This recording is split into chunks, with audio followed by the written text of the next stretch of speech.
Kamusta po kayo? Pag-usapan natin ang PhilHealth Funds. Yan pong PhilHealth na yan ay nagsimula pa noong 1995 na ginawa yan ng pumanaw na presidente si Fidel B. Ramos. At ginawa ang kanyang tinatawag na Universal Health Law para ang naisip niya ay magkaroon ng coverage ang lahat ng mga Pilipino ng isang kind of insurance, health insurance na pwede sila magpunta sa ospital. Kung maaari ay konti lang ang babayaran o kung pwede lang ay wag na magbayad.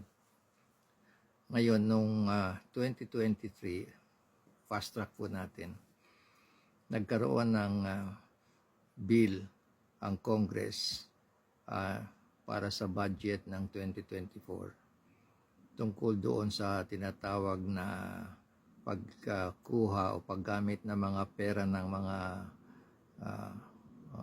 offices o kaya corporations na pag-aari ng gobyerno na kung sakali na ang pera nila ay sobra sa hinahawakan sa kanilang pondo, kailangan ay sabi ng Congress ay gamitin na lang yung pera na yan imbis na nandyan sa mga kumpanya na nandyan lang sa bangko, gawin para sa emergency o kaya infrastructure o kaya sa pangangailangan ng gobyerno.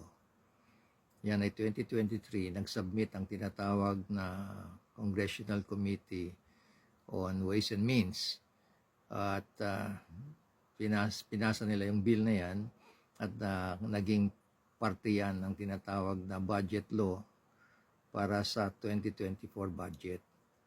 Ang sinabi nila, kung pwede lang, kunin natin ang mga pera ng mga kumpanya na pinapatakbo ng gobyerno na hindi naman nila kailangan dahil nasa bangko lang at gamitin natin para magkaroon tayo ng pera ang gobyerno sa mga sinasabi ng mga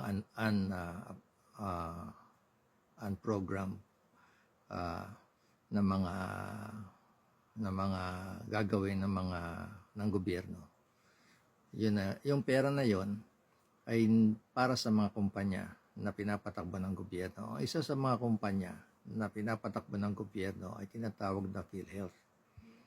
So, ang gobyerno po nagpapatakbo niyan. So, pumasa yan, nakapasa noong 2023 budget. At nung na-aprobahan yan, para yan sa 2024 expenses ng gobyerno.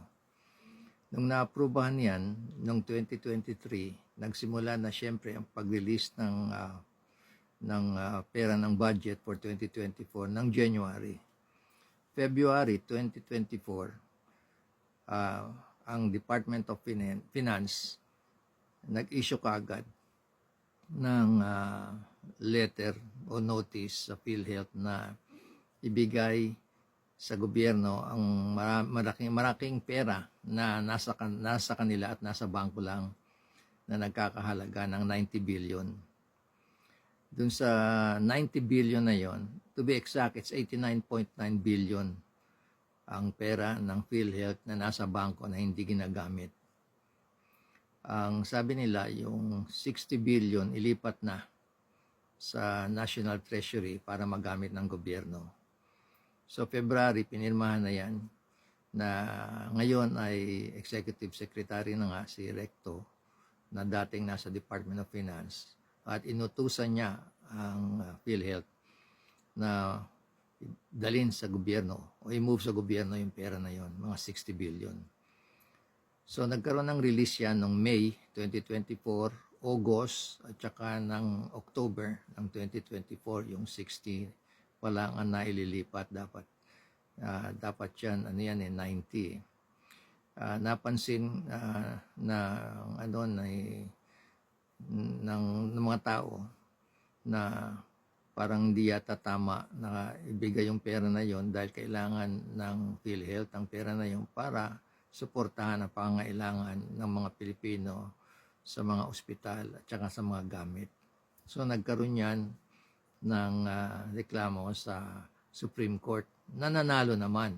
Kaya ang sinabi ng Supreme Court, kailangan ibalik yung 60 billion na kinuha na o nailipat ng PhilHealth sa gobyerno at ang gobyerno dapat ibalik. Okay? Sa pagbabalik na yan, dapat nating intindihin na ang pera na manggagaling sa gobyerno ay dapat pera din na makokolekta ng gobyerno. Kaya nung iniutos yan, nung 2025, ang sabi ng gobyerno, ililipat namin o ibabalik namin yung pera na 60 billion yan sa 2026 budget. Ibig sabihin, pag nagawa na yung budget ng 2026, nakalagay na doon, dapat yung pera na 60 billion na ililipat na sa PhilHealth. Ano ibig sabihin nyo sa atin? Yung pera ng taxes sa 2026, kasi yun ang pagbabasihan ng budget eh. Magkano ba ang nakolekta ng gobyerno ng 2026? Yun ang pagbasihan nila. Lahat ng tax na binayad natin, doon kukunin ngayon yung pera na ililipat sa PhilHealth.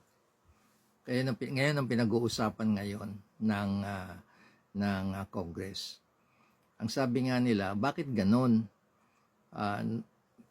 Kinuha na ng gobyerno yung pera, nakinabang na ang gobyerno dun sa pera na nanggaling sa PhilHealth, na actually pera din ng mga tao. Ngayon, ibabalik daw yung pera sa PhilHealth, pero manggagaling din sa koleksyon ng taxes ng 2026. Kaya, ano ibig sabihin nun? Kung ano man ang kinuha ng gobyerno na pera, okay, galing sa mga taxpayers, para maibalik yung perang kinuha nila sa PhilHealth, kukunin ulit yan sa mga taxpayers, yung pera na 60 billion para ilipat o ibalik sa PhilHealth. Ganyan po ang sitwasyon natin ngayon. Ang pera na kinuha, pera ng bayan, kinuha ng gobyerno, ang gobyerno ngayon kukuha ulit ng pera ng mga tao para ibalik doon sa pera na kinuha nila sa PhilHealth. Sana naintindihan nyo yung sinasabi ko. Kasi yan ang sitwasyon eh. Sinasabi kasi ng Supreme Court, hindi tama na kunin ng gobyerno ang pera na yan ay para sa mga tao. Kasi ang PhilHealth, ang pera nila talaga, ginagamit yan para sa mga tao. Hindi naman ang PhilHealth nagkaroon ng pera para kumita yung mga nagpapatakbo ng PhilHealth. Actually, nagpapatakbo rin ng PhilHealth mga tao ng gobyerno rin.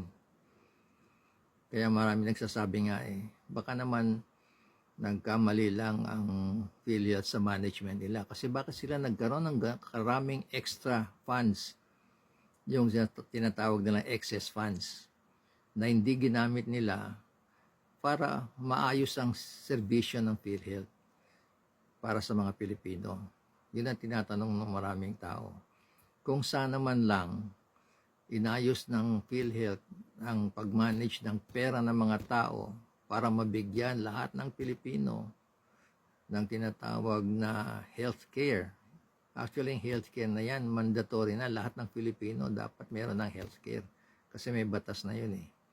Hindi lang Pilipino nasa Pilipinas, maski Pilipino na nasa abroad. Kasama sila doon. Kaya nagkaroon ng malaking pera. Ngayon, maghintay na lang tayo sa susunod na budget. Maaprubahan na yan ngayon.